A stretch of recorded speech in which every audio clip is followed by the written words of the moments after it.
പുറമേ കാണുന്ന ശരിയൊന്നും ഉള്ളിലില്ല, എന്റെ മനസ്സിന്റെ അകത്ത് കാണുന്നില്ല. കിട്ടുവാ മുത്തപ്പ, ഇപ്പോഴേ പഠിക്കേണ്ട ഒരു മനസ്സൊന്നും എനിക്ക് കിട്ടുന്നില്ല മുത്തപ്പ. എന്താ ഞാൻ വേണ്ടത് മുത്തപ്പ? എല്ലാരും ചിരിച്ചു കളിച്ച് തുള്ളിച്ചാടി അല്ലെ ഇങ്ങനെ നടക്കുമ്പോൾ എന്താ എനിക്ക് അന്നന്ന് ഓരോരോ പ്രയാസങ്ങൾ കൂടി വരുവോ മുത്തപ്പ? ഈ മറ്റുള്ളവരെ മുന്നിൽ ഇങ്ങനെ അല്ലെ വൃഥാ കാണിക്കുന്നുണ്ടെന്നേ ഉള്ളൂ, സന്തോഷങ്ങള് വെറുതെ കാണിക്കുന്നുണ്ടെന്നേ ഉള്ളൂ. പൂർണ്ണ സന്തോഷം കാണുന്നില്ല അല്ലെ. ചിലതിന് ഓരോന്ന് ഓർത്ത് അല്പം കണ്ണെന്നറിയും അല്ലെ. ഓരോന്ന് ഓർക്കുമ്പോൾ എന്നാ ഞാൻ നന്നാകൂലേ മുത്തപ്പ, ഞാൻ നല്ല വഴിക്കെത്തൂലേ ഞാൻ കണ്ണെന്നറിയുന്നു.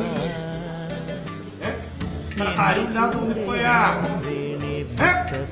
എനക്ക് ആരുമില്ല എന്ന് തോന്നിപ്പോയാ ബന്ധുവല്ലാത്തവർക്ക് ബന്ധുവാണ് ആര്?